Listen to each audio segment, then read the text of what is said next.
Hey guys! Dcat here with another YouTube video, and today I'm going to be talking about something I've never talked on YouTube before.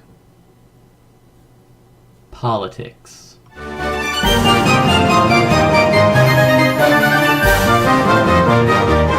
Before we get started, I will not be talking about specifics to why one candidate in the 2016 election is better or worse than the other. This video, we will be taking a look at 3 videos by Super Princess Tea Party.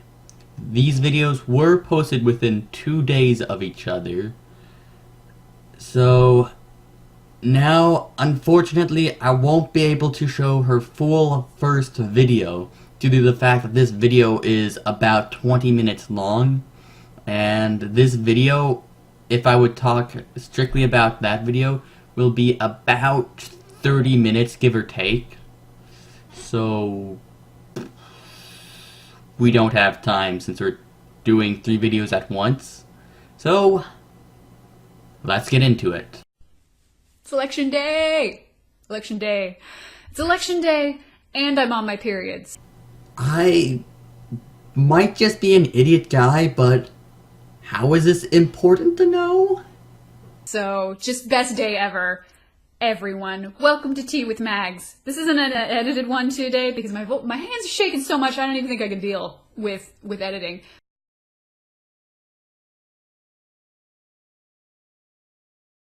I'm sick in the soul today, more than anything else. I'm so fucking angry. I'm frustrated. So I wanted to talk about that cause elections, right? Well, I hear you there. Elections are kind of killer. Let me start this off with a story, because with Tea with Mags, I like to tell you guys a bit about my life, little stories. So the first time I ever voted, I was, I believe, 18 years old, and I voted in the Bush-Kerry second time around. That was the Bush the second time. So Bush-Kerry. And by this time, it was clear, seemingly to everyone, like from my perspective, that Bush had been a terrible president. Now, don't blame her for this. I know this sounds a little unreasonable, but if you really think about it, I'm pretty sure we've all been guilty of this. I know I have been. I know my parents have. I'm positive my brothers have. And quite a few of my friends. I'm pretty sure everyone has been guilty of this at one point in time.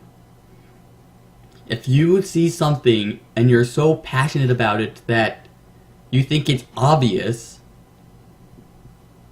well, that's what you're going to think is going to happen. It generally takes an election or something to make you realize how wrong you are about this. Like in this last election, I was certain Hillary Clinton was going to win. Holy crap, I was wrong. This last election was so close, I couldn't even believe it. I was literally on my chair all night, the edge of my seat, and you know what I was thinking? This election is like the end of the newest hit TV show, like the grand finale. I was on the edge of my seat the entire time. I didn't know what was going to happen next, and with that mindset, with your mindset, you would never think that would happen. Just across the board, he had tanked the economy. Okay. So, the recession in question here is a 2001 one, which had multiple reasons it occurred. One of the most major parts of this recession, why it happened, was because internet business had been down since the year 2000. Why was it down? Because of the Y2K bug. I'm sure not all of you have heard about the Y2K bug, especially if you're part of my target audience, because quite frankly, my target audience, the people that I know and I've talked to on a regular basis, are either my age or younger. And when I learned about this, to me it was like ancient history, even though I had already lived through it. I was 4 at the time, I guess. But what it is data on computers were stored for the longest period of time. It was stored as dates for when it was coded, or when it was stored. So if McDonald's made $1 billion in 1999, it would be stored on the computers under the year 99 to stand for 1999. It's a shorthand way of writing it out, but that's how the computer read things. So when January 1st of 2000 came along, the big question on everyone's mind is what's going to happen. Will it start overwriting the year 1000? Because 1000 would be recorded as 00, so anything people recorded about that year would be stored as 00. 2000 comes along. Well, the last 2 digits of 2000 is 00, so what's gonna happen? Obviously, that was a little irrational because programmers had already fixed the bug at that point. January 1st came along, updates were sent out, everything was okay, all good. But that fear definitely damaged online business for the years to come. So badly, in fact, that even in 2001, it hadn't recovered at all. So, that was one thing that led to it, outside of Bush's control. Bush wasn't even elected till November of 1999, so... Oh my god, Bush wasn't even elected till November of 2000. He had nothing to do with the Y2K scare.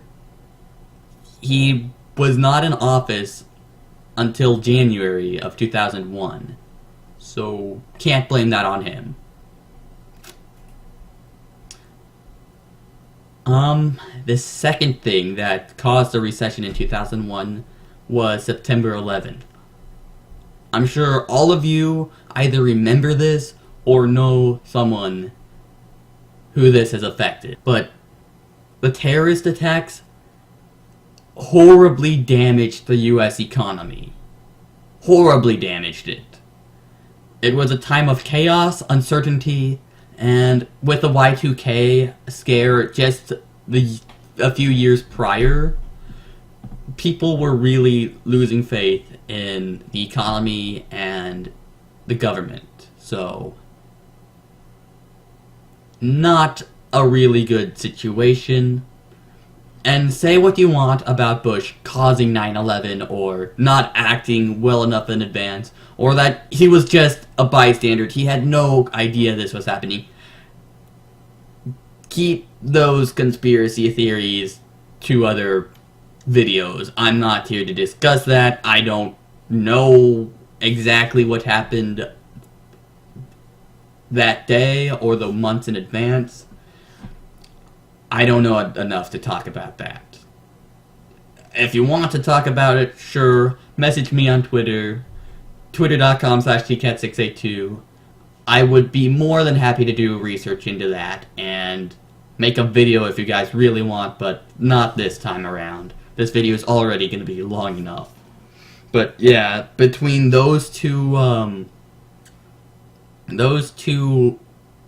things, Y2K and the terrorist attacks, that crippled the US economy, throwing us into the 2001 recession.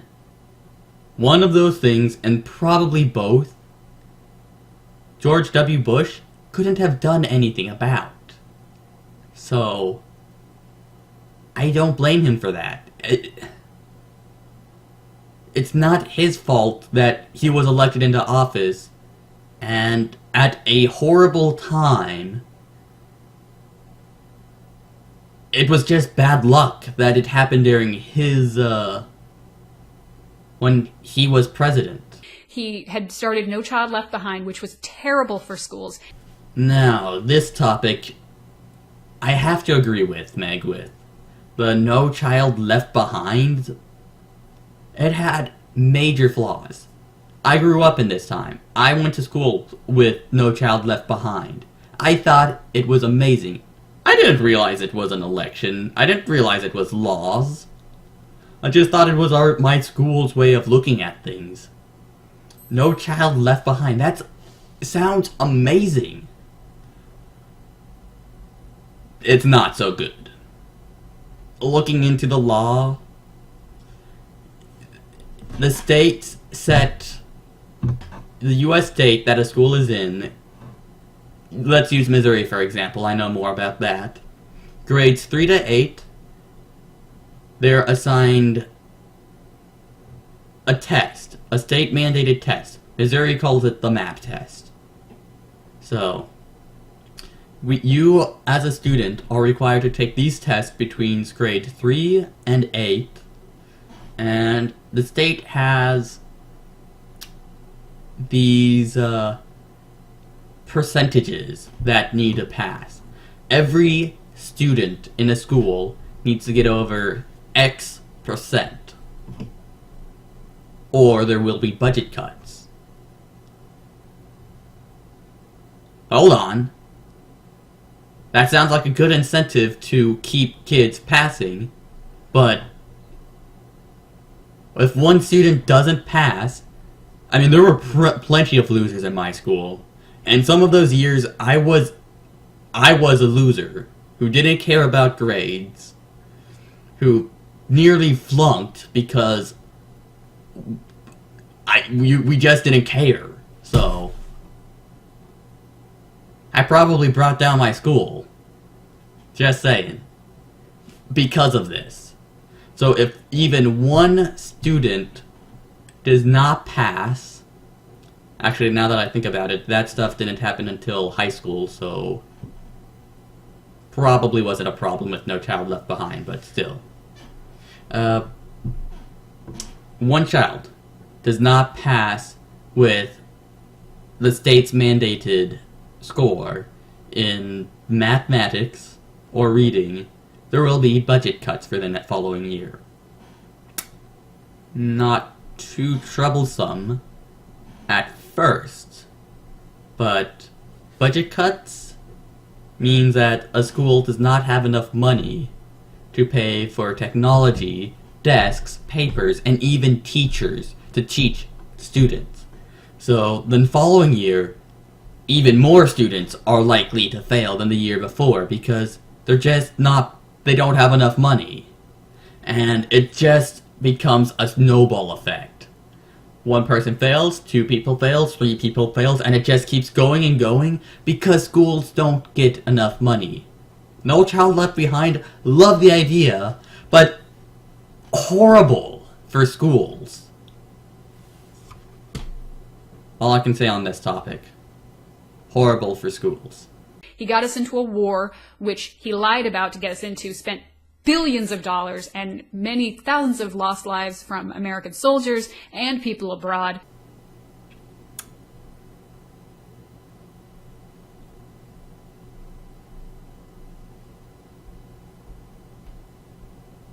And he was an idiot, clearly, nuclear, he was a moron, and he was a liar.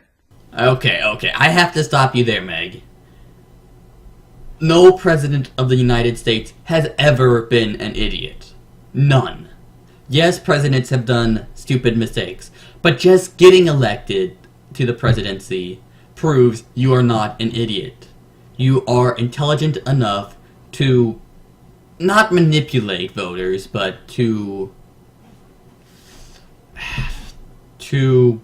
coerce? I don't know. You're smart enough to convince there it is. You're smart enough to convince people to vote you into office.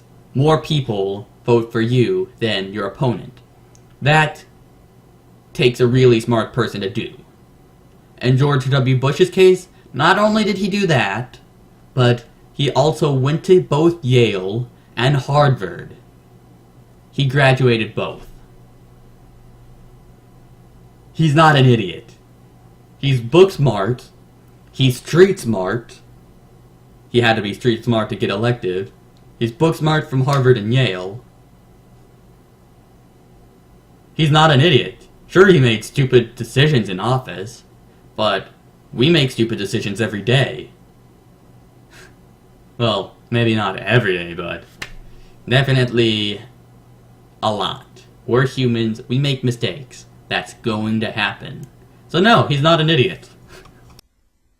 This was all clear in his first term as president. So, I was like, well, get him out. I was 18.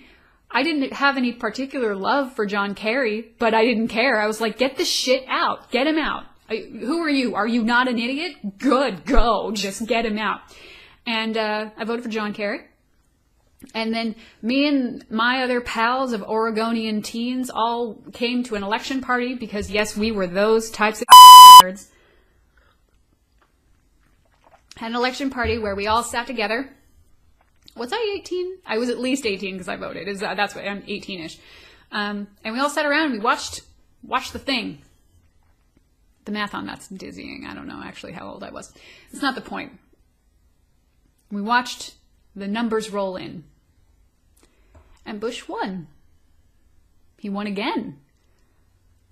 And we all just sat there in silence, not really understanding what had happened.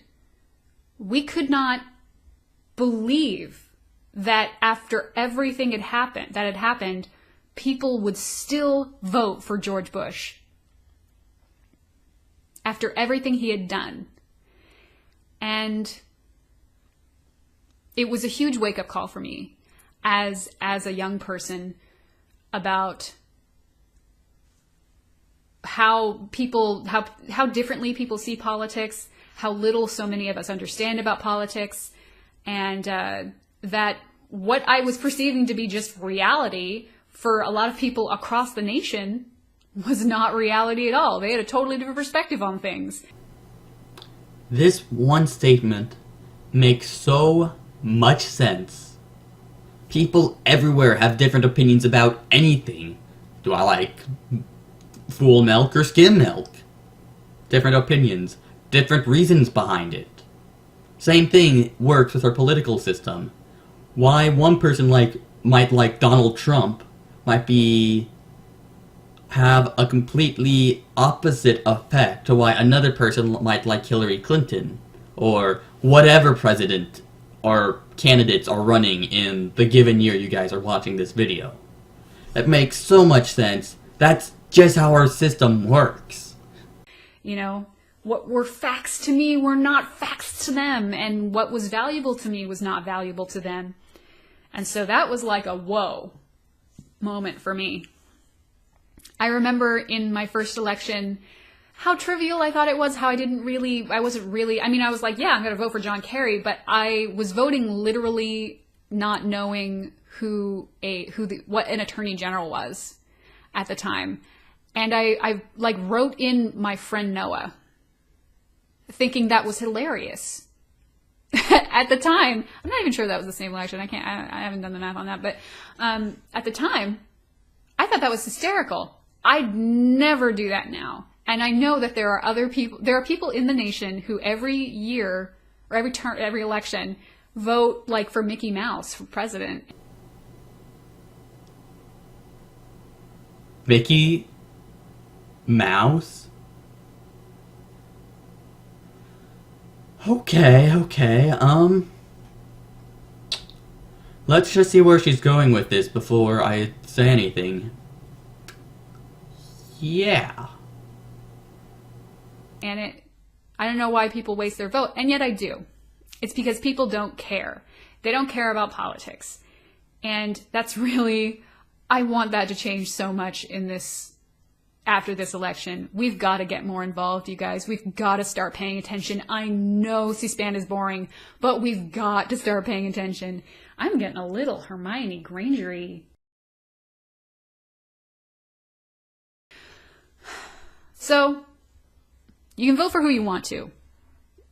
I just hope that you vote and you're invested in what's going on. That's all I ask. I ask that you're involved and you're paying attention.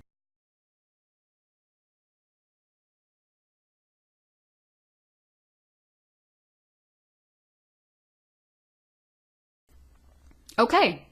I have so much fucking respect for that man and what he's accomplished in his career and for his mind and his politics. If he tells me that the way to move forward is to vote for Clinton now, that's what I'm going to do. Oh my gosh. Okay, Meg, I hope you're watching this because I really want to know how you can go from saying you blindly follow Bernie Sanders, who I completely agree with would have been an excellent president this time around, but then you went and started saying you should be aware of what you're doing. You should look into and do research on the candidates. How can you blindly follow someone and still do research on other candidates and subjects and stuff? Blindly following me is literally putting blinders on, so all you're seeing is the person you're blindly following, in this case, Bernie Sanders. So if you're blindly following Bernie Sanders, I don't know what's going on with Hillary Clinton. I don't know what's going on with Donald Trump. I'm just following. And the thing that bothers me is that I was pretty pissed off during the primaries about how the Democratic Party treated him, and I felt that there was some shenanigans going on there, and I made that very clear on my social media. And I still think that there was, which is why I'm registered as an independent. But what I'm seeing with a lot of the politics right now, I'm seeing one, we as a nation are still extremely susceptible to propaganda. Two, a lot of us really, really don't know how politics work, and we're not actually paying attention. And three, we don't actually care. Like, on a massive scale, a huge amount of people do not care enough to get involved and do their own research and, like, check sources. They just want to scream Hitlery and Killery and all this horseshit. It's not even remotely true, you guys. Like, none of it. And the parts that are true are, like, so exaggerated, and the Republican Party's been doing that for 30 years. Every time I see someone, especially Bernie supporters, who are very hesitant about Clinton, and I did that too, don't get me wrong. I had an extremely emotional reaction to having to vote for Clinton. When Bernie Sanders conceded, and I felt that he had been treated unfairly by the Democratic Party, I was pissed. And I was like, you can't force me into a corner to vote for this woman when I'm not even really sure about her. That's manipulation. It's manipulative. I don't like it. And I've got over it. Perfect. She got over it. Yes, the Democratic Party cheated. The Democratic Party cheated Bernie Sanders, but she got over it. He lost. That's how that's how our political system works. You vote. You get an opinion. You vote, and then you see what happens. If your candidate wins, great. If your candidate loses, well, you have to get over it, because the next elections are 4 years away. Plan for then. Make a recovery. Don't lose. You don't go and write. You get over your loss. That's how things work. If you lose, you don't throw a fit. I don't grab this phone and break it. No. Oh well, I guess. Better luck next time, you know? Now, I'm gonna put this down because, yeah.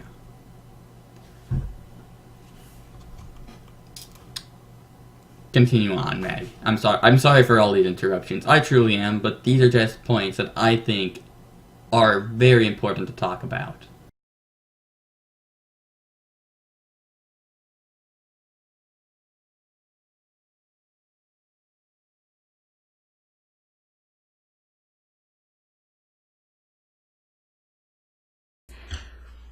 So, like, Trump supporters, fine.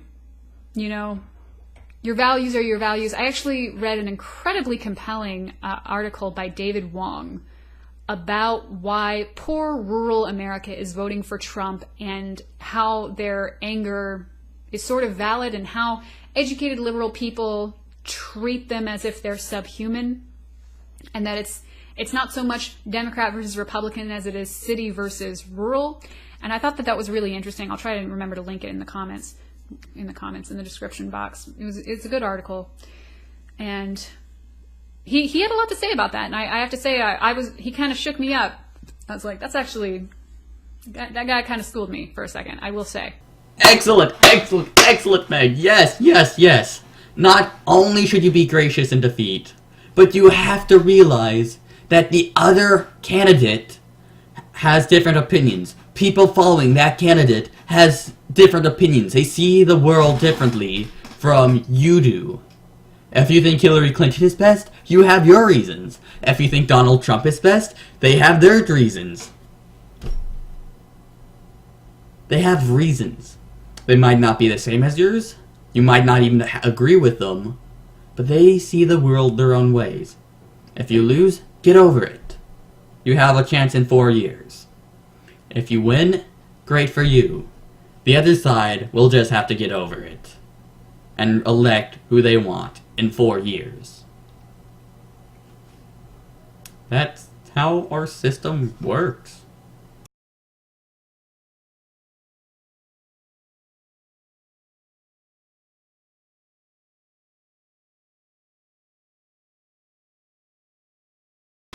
Well, that seemed like a really good video. I actually really enjoyed that video. Once again, I'm sorry we can't watch this whole video, but time. This video has already gone on long enough, so let's just continue on and finish this up. I will be disabling the comments for this video. I am not here in this specific instance to have a dialogue. I am here to say something to America, my country, the country I was born in. So the polls are not all the way in. We probably won't know until the morning because a lot of people have gone home. It's late. But it's not looking good. It's looking like we are actually going to potentially have President Donald Trump. And I have to say, I don't think I've ever been more ashamed of us. So much for both sides having reasons for their beliefs. Just because a majority of people who voted believes one side is better than the other shouldn't mean that you have the right to be ashamed for them. You have your own beliefs, they have theirs.